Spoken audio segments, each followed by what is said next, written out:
Bonjour à tous, je m'appelle Catherine Lévesque, je serai votre modératrice pour aujourd'hui. Bienvenue à cette conférence de presse virtuelle. Nous avons avec nous la docteure Theresa Tam, administratrice en chef de la santé publique du Canada, qui est sur la ligne. Également Dr. Howard Njoo, administrateur en chef adjoint de la santé publique du Canada. Donc les docteurs vont faire quelques remarques d'introduction et on va passer ensuite aux questions.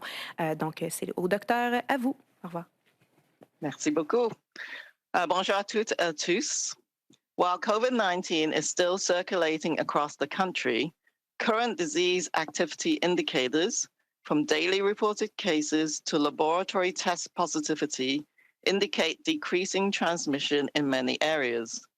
Wastewater data are likewise showing signs of a potential plateau or post-peak decline in several areas. As our wastewater network and data continue to expand, the Public Health Agency of Canada, together with our partners, has just launched an online dashboard to display wastewater trends in select cities across the country. Going forward, these data will be increasingly helpful for communicating signals, such as new or increasing presence of the virus. Currently, lagging severity trends such as hospitalizations are still elevated, but beginning to decline in some jurisdictions. Nevertheless, weeks of COVID-19 resurgence, including widespread illness and healthcare worker absenteeism, has contributed to prolonged impacts on the health system. With the BA2 sublineage of Omicron predominating, and the SARS-CoV-2 virus continuing to evolve, the path ahead may not be smooth. But with the warmer weather beginning, it is hoped that with continued caution, we can enjoy a period of lower activity and some time for recovery. That's why the theme of this year's Mental Health Week is so fitting, as it focuses on how we can learn and hone our empathy skills to help each other. Through this week's communications, information, and resources, the Canadian Mental Health Association encourages us to develop and practice these skills, starting with listening to one another without judgment. That is to say, empathy helps us put ourselves in someone else's shoes and seek to understand their point of view. This not only helps us to connect with and support others, it can also help us regulate our own emotions and reduce feelings of isolation. The pandemic has impacted our lives in many ways, with some research suggesting that up to 50% of us in Canada have experienced declines in our mental health during the pandemic. We know that these impacts have affected certain groups more than others, and that as the pandemic has evolved, we have faced different challenges, including now. While many are happy to have measures easing, this can also bring about anxiety and stress as communities adapt to the changes.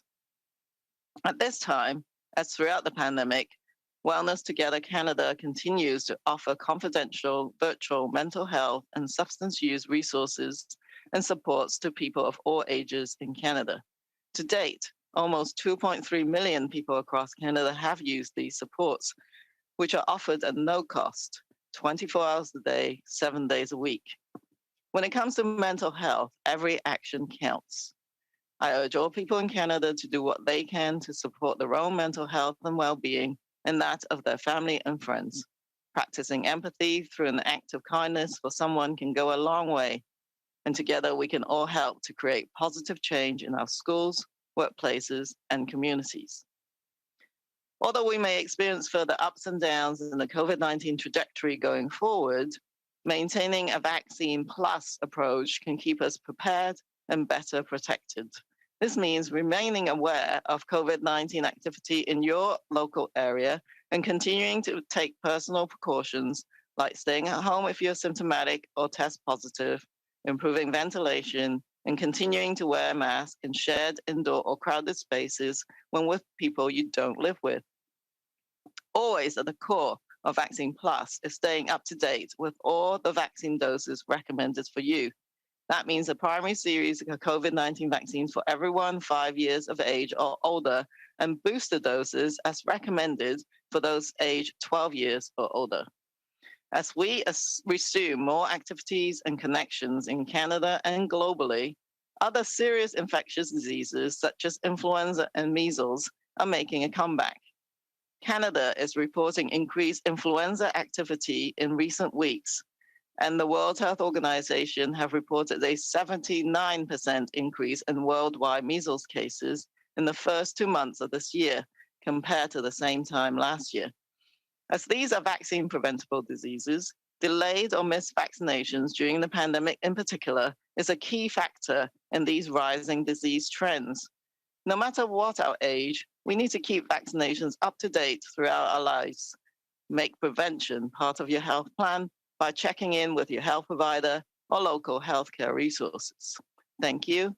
Merci. Miigwech. Bonjour à toutes et à tous. Bien que la COVID-19 circule encore dans tout le pays, les indicateurs actuels d'activité de la maladie, allant des cas signalés quotidiennement à la positivité des tests de laboratoire, révèlent une diminution de la transmission dans de nombreuses régions. Les données sur les eaux usées montrent également des indices d'un éventuel plafonnement ou d'un déclin après le pic dans plusieurs régions. Comme notre réseau et nos données sur les eaux usées continuent de se développer, l'Agence de la santé publique du Canada, en collaboration avec des partenaires, a lancé un tableau de bord en ligne pour afficher les tendances relatives aux eaux usées dans certaines villes du pays. À l'avenir, ces données seront de plus en plus utiles pour communiquer des signaux tels que la présence nouvelle ou croissante du virus. Actuellement, les tendances des indicateurs tardifs de gravité, comme les hospitalisations, sont encore élevées, mais commencent à diminuer dans certaines régions. Néanmoins, les semaines de résurgence de la COVID-19, y compris la propagation de la maladie et l'absentéisme parmi les travailleurs de la santé, ont contribué à des conséquences prolongées sur le système de santé. Avec la prédominance de sous-variants BA2 d'Omicron et la poursuite de l'évolution du virus de SARS-CoV-2, le chemin à parcourir risque d'être semé d'embûches. Toutefois, avec l'arrivée des températures plus clémentes, on peut espérer que, tout en restant prudent, nous pourrons profiter d'une période de faible activité et de temps pour récupérer. C'est pourquoi le thème de la Semaine de la santé mentale de cette année est si approprié puisqu'il met l'accent sur la façon dont nous pouvons développer et améliorer nos capacités d'empathie pour nous épauler les uns les autres. L'Association canadienne pour la santé mentale nous encourage, par le biais des communications, de l'information et des ressources proposées cette semaine, à développer et à mettre en pratique ces compétences en commençant par nous écouter les uns les autres sans nous juger. Autrement dit, l'empathie nous aide à nous mettre à la place d'une autre personne et à chercher à comprendre son point de vue. Elle nous aide non seulement à tisser les liens entre nous et à nous soutenir mutuellement, mais aussi à réguler nos propres émotions et à réduire notre sentiment d'isolement. La pandémie a bouleversé nos vies à bien des égards, certaines recherches suggérant que jusqu'à 50% des Canadiens ont vu leur santé mentale décliner pendant la pandémie. Nous savons que ces répercussions ont touché certains groupes plus que d'autres et qu'au fil de l'évolution de la pandémie, nous avons été confrontés à différents défis et encore aujourd'hui. Si bien des gens sont heureux de voir les mesures s'atténuer, cela peut aussi être source d'anxiété et de stress pour les communautés qui s'adaptent progressivement au changement. À l'heure actuelle, comme tout au long de la pandémie, Espace Mieux-être Canada continue d'offrir des ressources et des mesures de soutien virtuels et confidentiels en matière de santé mentale et de dépendance aux substances aux personnes de tous âges au Canada.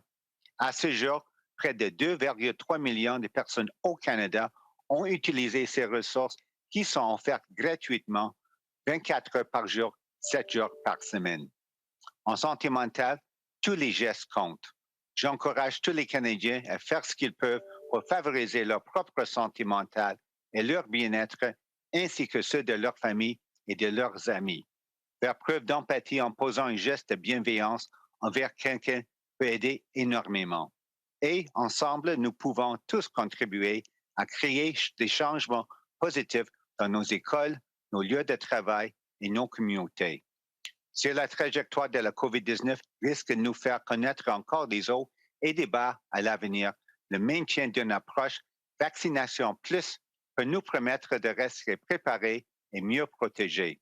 Il faut donc rester attentif à l'activité de la COVID-19 dans votre région et continuer à appliquer des mesures de protection personnelle, comme rester à la maison si vous êtes symptomatique ou si vous recevez un résultat de test positif, améliorer la ventilation et continuer à porter un masque dans les espaces intérieurs communs ou les espaces bondés lorsque vous êtes en compagnie des personnes avec lesquelles vous n'habitez pas. Le principe de base de l'approche vaccination plus est de tenir à jour toutes les doses de vaccins recommandées pour vous, c'est-à-dire une série primaire de vaccins contre la COVID-19 pour toute personne âgée de 5 ans ou plus et les doses de rappel recommandées pour les personnes âgées de 12 ans ou plus. Alors que nous reprenons davantage d'activités et de rencontres au Canada et dans le monde, d'autres maladies infectieuses graves comme la grippe et la rougeole font un retour en force. Le Canada a signalé une augmentation de l'activité grippale au cours des dernières semaines et l'Organisation mondiale de la santé a signalé une augmentation de 79% des cas de rougeole dans le monde au cours des 2 premiers mois de cette année par rapport à la même période l'année dernière. Comme il s'agit des maladies évitables par la vaccination, les vaccinations tardives ou manquées, en particulier pendant la pandémie, sont un facteur majeur de ces tendances à la hausse. Quel que soit notre âge, nous devons tenir nos vaccins à jour tout au long de notre vie. Intégrez la prévention dans votre plan de santé en consultant votre professionnel de la santé ou les ressources locales en matière de soins de santé. Merci. Thank you, Miigwech. Merci au docteur. Nous allons passer à la période de questions. Un rappel de lever la main sur Zoom si vous avez une question. Et nous avons jusqu'à midi, en fait, pour les questions. Donc, on va en passer le plus rapidement possible. So, we're going to go to questions. A reminder to use the raised hand function if you do have a question on Zoom. And we have a hard stop at 12, at noon, actually. So, we are going to take as many questions as possible, always a priority to members, and then alternating between English and French. Alors, on va commencer avec Dylan Robertson, Winnipeg Free Press. Hi, Dr. Tam. Thanks for taking our questions. I'm wondering what the articulated goal of the booster campaign is. If the chief medical officers of health have set a goal in terms of getting a certain percentage of the population boosted, or if it's something more like allowing access to all the priority groups under NACI within a certain timeline. Thank you for that question. So the Chief Medical Officers of Health together released a statement quite recently recommending up-to-date vaccination based on the recommended recommendations of the National Advisory Committee on Immunization. I think obviously it was very important for those in the highest risk groups to get the boosters. And we know that they're doing quite well in terms of the most seniors of our population, but there's still some gaps in vaccine coverage for the booster dose for those between 50 and say 69 years of age can do a lot better. Of course, NACI also strongly recommends that anyone 18 years of age or higher go and get a booster. And even if you got infected, you can wait 3 months and get your booster. Good stuff. I didn't hear an articulated target there, so I'm not sure if there is one, but I'm also wondering about the prevalence of long COVID. Public Health Ontario put out some pretty scary numbers in terms of how many people get symptoms that would be classified as long COVID. I wanted to know what your understanding is of how likely someone who gets infected today is going to end up with long COVID, and if you feel like that risk is articulated enough in the booster communication campaigns. Thank you for that question, and it's a very important question. I think we are still trying to understand long COVID more, including the prevalence of long COVID post-infection. And there's various estimates. I think that at the WHO estimates, the earlier estimates put it at 10 to 20%.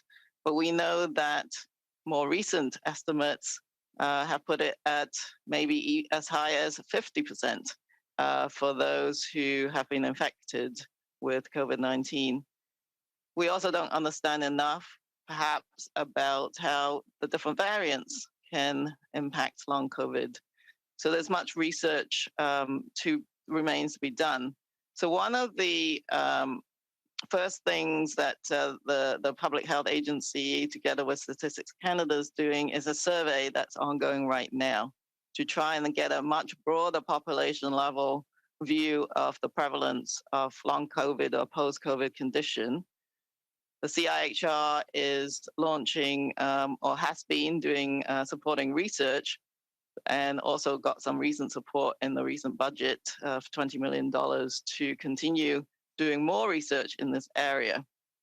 So I think in summary, though, even now, we probably anticipate that the impact of long COVID is going to be quite substantial. And there's a huge range of symptoms that people are trying to understand. There's over 100 of them. There may be different underlying pathophysiology or pathogenesis for some of these symptoms that still has to be further understood. But I think while the data is relatively scant, there's emerging data to show that vaccines are able to provide a level of protection against long COVID. Some studies put it at 50% effectiveness. That still has to be further studied. But I do think that the vaccine plus approach is still the way to go. We could do more, I think, in communicating the importance of getting vaccination for the reduction of the risk of long COVID. But as you can see, the data is emerging. If you don't get COVID, of course, if you're prevented from getting COVID, then you, of course, have less. You don't have a risk of getting long COVID if you didn't get COVID in the first place. So that's just a fundamental principle. Émilie Bergeron, La Presse canadienne. Oui, bonjour, Dr. Tam. Vous avez mentionné en ouverture que vous constatez une diminution de la transmission dans plusieurs régions. Est-ce qu'on peut parler dans ces régions-là d'un creux de la 6e vague ou même qu'on se dirige vers la fin de cette 6e vague? C'est Dr. Njoo, Dr. Tam veut dire quelque chose aussi, mais comme on a mentionné, je pense que c'est difficile à parler pour tous les pays, mais je pense qu'en général, on peut dire qu'on est pas mal proche de la pic, ou même dépassé le pic, le sommet de la 6e vague ici au Canada. Mais ça dépend parce que dans plusieurs régions, quelques-unes ont déjà peut-être dépassé le pic, et quelques-uns sont jusqu'au moment de peut-être atteindre le pic de leur courbe épidémique. Mais je pense en général, aussi avec les températures plus clémentes, on est dans une meilleure situation maintenant aujourd'hui qu'avant. OK, merci. Et est-ce qu'on peut conclure, justement, vous évoquez la saisonnalité. Est-ce qu'à ce stade-ci, on peut conclure avec les études qui existent que il y a vraiment une saisonnalité qui vient avec la transmission de la COVID-19, c'est-à-dire que quand il fait plus chaud, il y a nécessairement moins de cas. Est-ce que la science s'est rendue là? Merci pour la question, c'est Dr. Njoo. Je pense qu'on continue à apprendre des choses sur la COVID-19 et peut-être c'est un peu trop tôt pour prononcer sur ce fait, mais avec l'expérience des vagues précédentes, c'est sûr qu'on a vu que pendant l'été, il y a moins d'activités, moins de transmission. Je pense que aussi parce qu'avec comme nos étés peut-être un peu plus courts ici au Canada, tout le monde profite d'être à l'extérieur. On sait aussi avec la science et les données probantes jusqu'à date que c'est toujours, comme on dit toujours en français, aussi en anglais, le bec et aussi le triple C en anglais, que dans des lieux bondés aussi avec des contacts étroits et des espaces clos, ça c'est toujours les facteurs importants pour la transmission. Donc, on sait que normalement, avec le retour à l'école et quand les gens commencent à rentrer à l'intérieur, que l'activité, les cas, les infections augmentent pendant l'automne et l'hiver. Donc, je ne sais pas ce que c'est vraiment une saisonnalité, mais on sait que les facteurs pour la transmission, c'est plus important pendant les saisons, que les gens sont plus à l'intérieur que pendant l'été, quand il y a beaucoup plus de gens qui sont à l'extérieur. JP Tasker, CBC News. Hi, doctors. Yeah, Dr. Tam, in March, you said the government is reviewing all vaccine mandates, including those for federal public servants and travelers. Can you give us an update on that review? What do you think? Are mandates here to stay? I think you best ask the Treasury Board president, but as it is my understanding that the review is still ongoing. I want to ask you about this mysterious liver disease that we're seeing reported in some kids. Hundreds of cases have been reported worldwide. Acute hepatitis, I guess, is what they're calling it. What do we know about this? And is there any indication that this is somehow tied to COVID? I know in Israel, some of the cases that have been reported were in kids that have had COVID.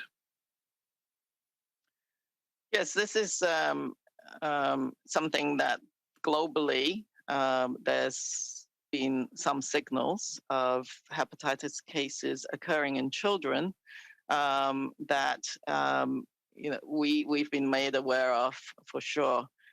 And in Canada, we've contacted pediatric hospitals, 17 pediatric centers, to see if we can get a better understanding of what's going on in Canada.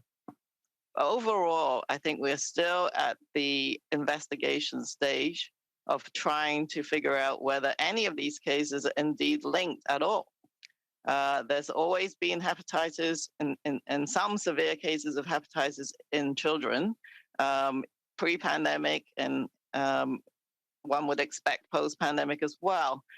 And certainly in the countries similar to Canada, about 50% or thereabouts of pediatric hepatitis cases are severe, have no known course, even before the pandemic. So I think right now we're doing disease detective work, looking at time, place, person who is being affected, so that investigation is ongoing. We've linked with our provinces. We've set our case report forms and definitions. So we might expect to hear about some cases in Canada, and they'll be called probable cases because there's no confirmation as such on the specific cause. So it's really casting the net wide and then homing in to see if there's any commonalities or common pathogens. I know that in the United Kingdom and in Alabama in the United States, there's been some detections of adenovirus type 41, but that may or may not be the cause or the only factor leading to hepatitis in children. And so I think stay tuned. Of course, we'll provide further information as we go along, but we don't have I don't think we've solved the underlying cause for these cases at all. Yeah. It's Dr. Njoo. The only additional point I would add is, as Dr. Tam has said, is that we are working closely with the provinces and territories. We set up a surveillance system here in Canada, and the case definition we're using is broad and similar to the WHO. It's really looking at all acute hepatitis cases among individuals less than 16 years of age, casting a wide net, and only those that sort of have been proven to not have sort of the usual sort of causes, viruses, hepatitis viruses A to E, and obviously with indications of abnormalities, inflammation of liver, as signaled by sort of an increase of liver enzymes. So it's quite a broad case definition, and certainly any of those that we capture, we'll take a closer look with the experts to see if we can find a potentially a common cause. But at this point, we're still looking, obviously, in Canada, and we anticipate that there might be situations or cases coming forward that would meet that broad case definition. Raymond Filion, TVA.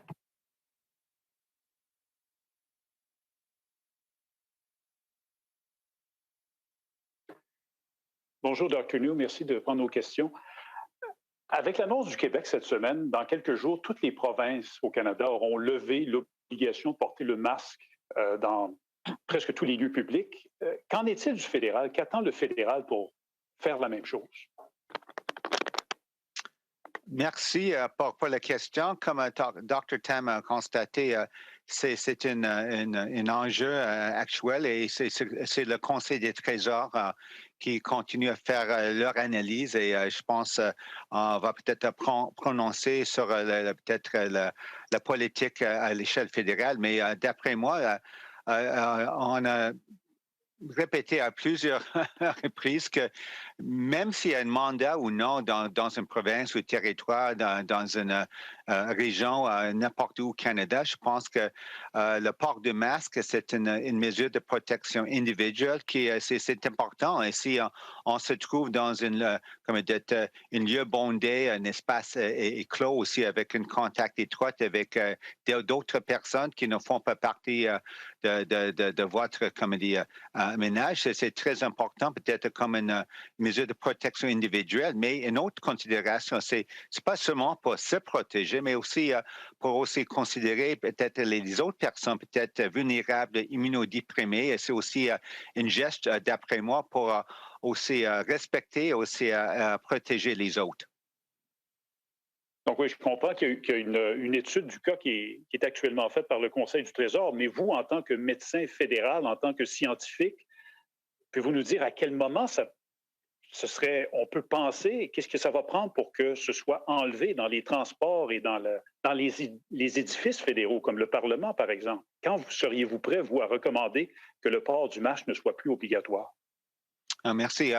Je pense que c'est une bonne distinction. Nous autres, Dr. Tam et moi et les autres experts, on fournit toujours, comme il dit, les données probantes, l'évidence, la science concernant le risque de transmission, c'est quoi aussi l'importance ou l'efficacité des vaccins contre l'infection aussi ou peut-être contre les maladies, des conséquences graves de la COVID-19. Et puis après, c'est vraiment pour les décideurs de prendre tout ça dans l'ensemble avec peut-être les autres considérations pour modifier, changer ou peut-être continuer à garder la politique. Mais pour nous autres, c'est toujours question de fournir les meilleures sciences et les données probantes à date. Glenn McGregor, CTV News. Yeah, hi, thanks. Dr. Tam, on the vaccine mandate for air travelers, you've said in the past that this is an issue should be decided by policymakers, but they take your advice on this and say that they make their decisions based on science. So given the limited effectiveness in vaccination in reducing infections and the fact that other countries are abandoning this requirement, what is the rationale for continuing to require domestic air travelers to be vaccinated before boarding? And what is your advice to government on this? So the data is showing that 2 doses of vaccine, indeed, in the Omicron wave, so the Omicron is the sort of game changer, has shifted the vaccine effectiveness. And so 2 doses has very limited ability to reduce infection and therefore transmission. And so that is actually very low after 6 months. But a booster dose, of course, boosts that up to, an average, there's different studies, different results, but an average of 60% protection, which also wanes over time. So it's not that there is no protection, it's imperfect protection. Which is why we recommend layering the masks, because the vaccines alone will not be able to completely or in a significant way, maybe to reduce transmission. But each of them adds a layer of protection. But it is quite clear that 2 doses, as is currently defined in the policies, need to be re-examined. And so that those kind of data, of course, has been provided to the policymakers. You mentioned the increase in measles cases reported by WHO. Are we seeing that here And if so, are you concerned that this is a consequence of the sort of politicization of vaccination over COVID-19 spreading to vaccination against other illnesses? I mean, are you seeing declining rates of vaccination that we've been taking for decades here in Canada, and is that contributing to possible increase in other illnesses like measles? Well, I think the vast majority of children in Canada were vaccinated against measles and other highly contagious infectious diseases prior to the pandemic. And so there's always pockets of vaccine hesitancy, lack of vaccine confidence, which we've been tackling before the pandemic. During the pandemic, the issue we are most concerned with is people not having had access to vaccines during the pandemic needs to catch up. So people who were not able to get an appointment or forgot to get their kids up to date with a vaccination should do so now. Because as society opens up and there's increased mixing, the risk is going to increase for all sorts of infectious diseases that are transmitted by respiratory routes and others. And people are traveling. So right now we do not have reported measles cases, but if people were to travel, that's definitely a risk. So definitely get up to date before travel. Canada had eliminated domestic measles prior to the pandemic, and we need to keep it that way. But the vast majority of parents and children are supportive, and they've been vaccinated before. I don't see why we couldn't go back to get that level of vaccination now. Laurence Martin, Radio-Canada. Oui, bonjour, est-ce que vous m'entendez bien? Oui, on vous entend. Oui. Excellent. Je me demandais, comme vous dites que justement on arrive dans la saison estivale et qu'on s'attend à ce qu'il y ait une baisse des cas cet été, est-ce que pour la 4e dose, pour les gens qui ont déjà eu une 3e dose et qui veulent aller chercher donc leur 4e dose, est-ce que vous recommandez d'aller la chercher maintenant ou plutôt d'attendre peut-être à la fin de l'été quand on est justement près de l'automne pour aller la chercher, sachant que c'est vraiment à l'automne et à l'hiver qu'en général on voit davantage une recrudescence des cas?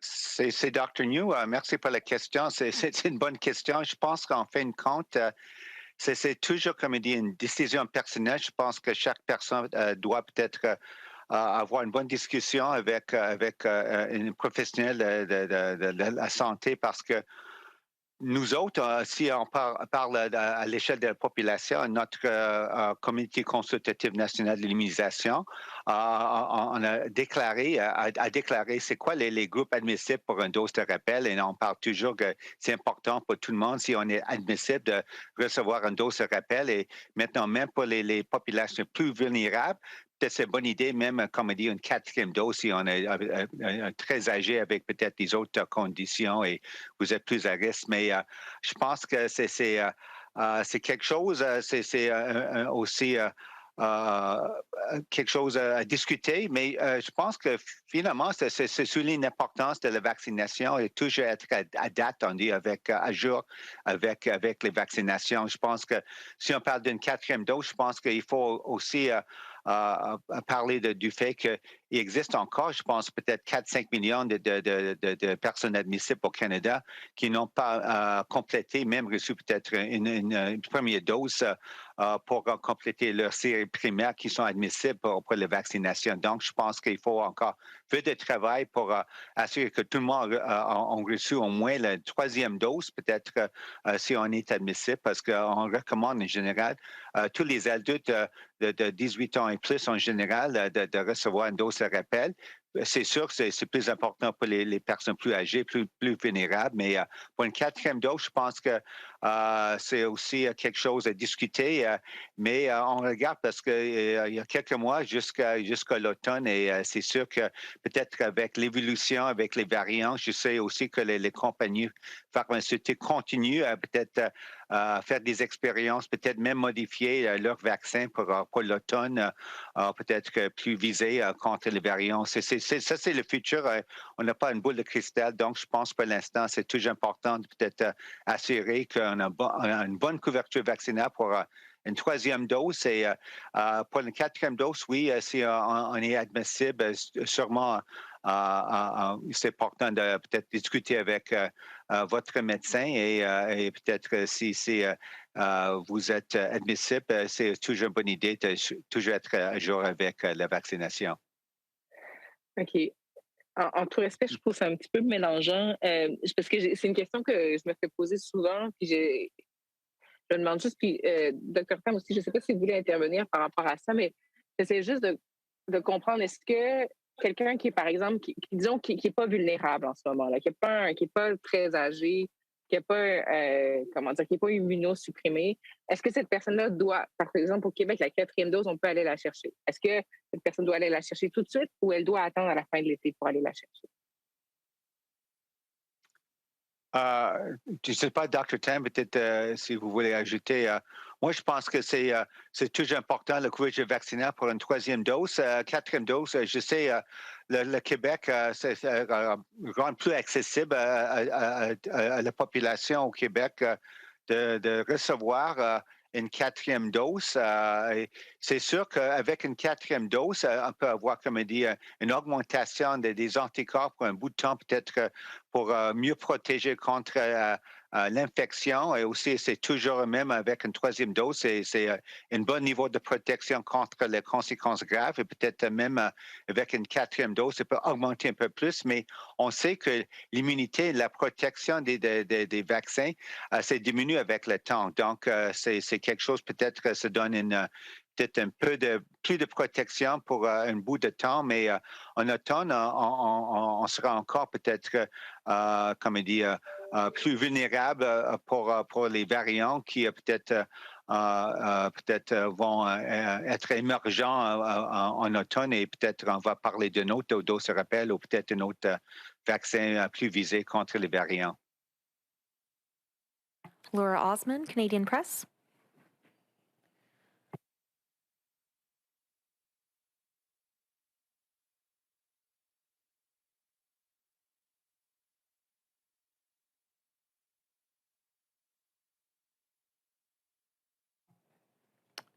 Laura, are you able to unmute yourself?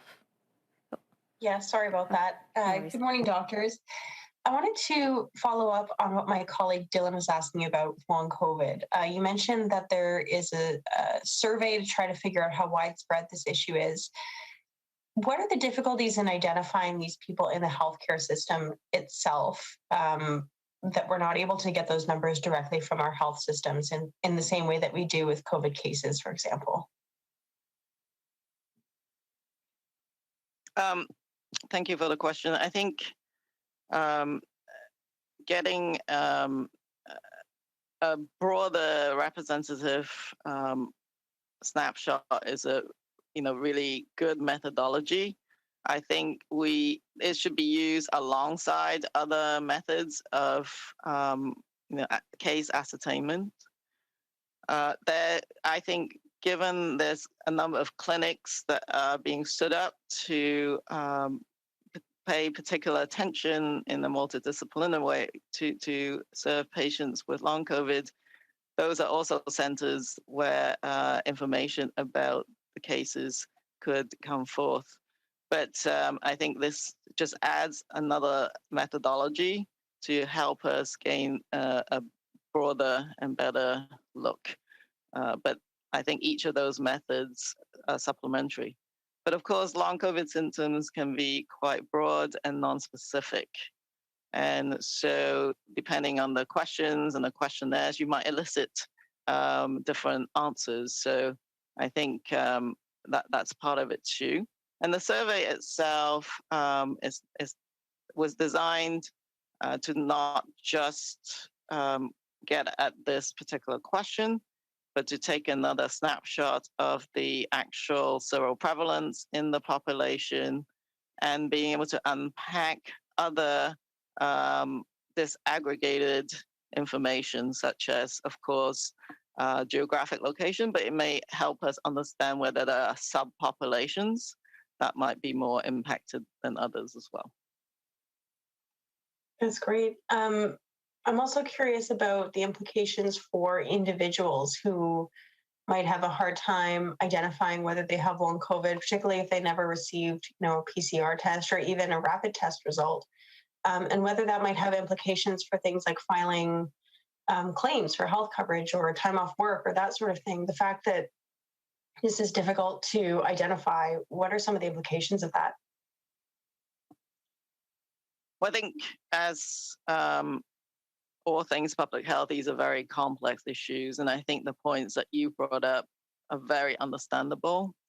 I think there's been discussions by patients with living experience with the relevant departments in charge of social policies. And I think given the potential lack of data or the challenges that individuals might have, these need to be taken into account and make sure that we do have equitable access and to care and support for individual patients. I do think it would be quite difficult to tease out. In the study contexts, when we are looking at seroprevalence, for example, there are different methodologies with antibody responses. More than one test are being applied to try and get a better handle on whether people got past infections. So with that in mind, I think the survey will give us a better understanding of the application of really what has been sort of research tools in antibody data on past infections. And maybe even out of that, there could be more diagnostic tools that could be useful for people with long COVID or potentially have long COVID. We do need actual diagnostics, and that's what the research is all about, is to find actual diagnostics or markers for long COVID impacts. Annie Guillemette, Cogeco. Bonjour, vous m'entendez bien? Oui, on vous entend. Oui. Oui. Je voulais vérifier, Dr. Njoo, concernant, on a beaucoup, dans les 2 dernières années, là, voulu savoir qui entrait au pays avec quel type de COVID pour faire le suivi, entre autres, sur les variants. Le gouvernement voulait ça, les spécialistes voulaient ça, et est arrivé, entre autres, les contrôles de tests et la fameuse application Arrive-Can. À l'heure actuelle, est-ce que cette application-là est encore de mise au Canada est-ce qu'on en a encore besoin du côté scientifique pour savoir ce qui se passe concernant la COVID-19? C'est Dr. Njoo. Merci pour la question. Oui, si on parle de l'application Arrive-Can, c'est comme un outil pour aussi gérer, comme on dit, l'arrivée, aussi avoir les données nécessaires pour les voyageurs qui arrivent au Canada. Mais je pense que la question pour le dépistage à la frontière, ça reste toujours un important comme des composants de notre système de surveillance ici au Canada, parce qu'avec les variants préoccupants, c'est sûr, ça peut peut-être être émergent ici au Canada, mais avec les données on a reçu à date, c'est évident qu'on a détecté, signalé les variants parmi les voyageurs qui sont d'origine dans des autres pays. Donc, je pense que même si on continue d'une façon, je pense que c'est un dépistage aléatoire. Ça continue d'être un composant important pour signaler, détecter les variants préoccupants de l'étranger. Mais c'est toujours encore important de continuer avec la surveillance ici au sein du pays pour aussi détecter ici, il y a aussi une variant préoccupant émergent ici au Canada. Merci. Concernant le port du masque dans les transports, train, autobus, avion, tantôt vous avez dit, il faut continuer à le porter parce qu'il n'y a pas de distance sociale, c'est toujours compliqué, il peut y avoir des personnes à risque, mais ça n'arrivera jamais qu'il va y avoir de la distance sociale dans les transports en commun. Est-ce que, en fait, ce que j'aimerais savoir, c'est quels seront les critères pour laisser tomber le masque? Est-ce que ce sera la quasi-fin de cette pandémie-là de COVID ou vous allez prôner de le conserver tout le temps parce qu'il y aura d'autres maladies et d'autres éléments qui seront importants? Merci pour la question. C'est sûr, comme on a vu avec la pandémie, avec les bonnes pratiques, même comme on dit, le port du masque, les taux des autres infections, même la grippe et tout ça, a beaucoup diminué pendant la pandémie. Peut-être c'est quelque chose comme un comportement, une habitude. C'est peut-être une bonne habitude à garder même pour les années à venir, les hivers à venir pour la saison des infections respiratoires. Donc, ça, c'est un aspect. Si on parle des transports comme les avions, tout ça, comme Dr. Tam et moi, on a déjà constaté, on fournit les données probantes, qu'est-ce qui se passe avec la situation épidémiologique ici au Canada, aussi à travers le monde. C'est quoi les risques de transmission? Et on sait avec la COVID-19, c'est toujours, comme on dit, très, très transmissible avec les variants qui sont actuellement en circulation comme Omicron.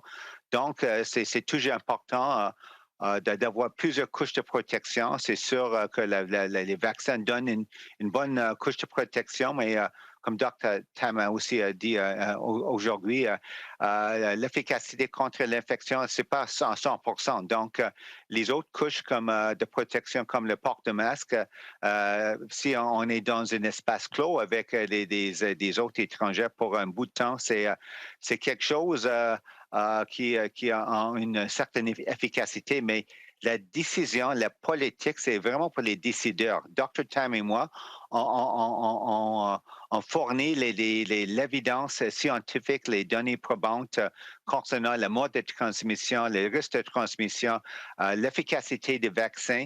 Et c'est les décideurs qui prennent tout ça dans l'ensemble avec les autres considérations pour peut-être changer, modifier, garder la politique. Mais nous autres, moi, j'ai déjà dit plusieurs fois comme même s'il n'y a pas comme un mandat pour le port de masque dans un avion ou un mandat vaccinal, c'est toujours une bonne idée pour tout le monde de toujours être à jour avec leur propre vaccination et aussi comme une couche de protection personnelle, peut-être porter le masque dans certains contextes, comme dans un espace clos, un lieu bondé avec contact étroit avec les autres personnes qui ne font pas partie de votre ménage. Merci beaucoup au docteur. Alors, avec votre permission, il reste encore quelques minutes à la conférence de presse. Est-ce que vous avez du temps pour peut-être des questions supplémentaires si les journalistes en ont? Je vois des mains qui sont levées. Parfait. On va écouter peut-être une question chaque si vous en avez une. So just to repeat in English, we do have a few minutes left to the press conference. We might have time for maybe one question if you have additional questions. So just raise your hand and let me know. But we also have a hard stop at noon. So on va commencer avec Émilie Bergeron. Oui, bonjour. En ce moment, c'est la révision de la politique de vaccination obligatoire pour les fonctionnaires. Je me demande quel est le rôle que joue l'Agence de la santé publique du Canada dans cette révision-là. Pouvez-vous nous donner quelques détails sur la façon dont vous êtes consulté? Merci pour la question. Peut-être c'est Dr. Njoo, je peux commencer. Oui, comme on a dit, c'est toujours une question de donner des données probantes, la science qui continue à évoluer concernant l'efficacité des vaccins. Comme Dr. Tam et moi, je pense qu'on a dit plusieurs fois que l'efficacité des vaccins avant contre l'infection aussi, les conséquences graves avant Omicron était pas mal bon et c'est peut-être une raison pourquoi les décideurs ont mis en vigueur une une politique, un monde vaccinal pour les fonctionnaires, mais on voit maintenant actuellement avec le variant Omicron que l'efficacité des vaccins contre l'infection, la transmissibilité, ce n'est pas si efficace. Donc, c'est une considération, c'est le type comme il dit, des données probantes que Dr. Tam, moi et les autres, on continue à fournir aux décideurs pour leur considération, pour peut-être leur analyse pour la politique.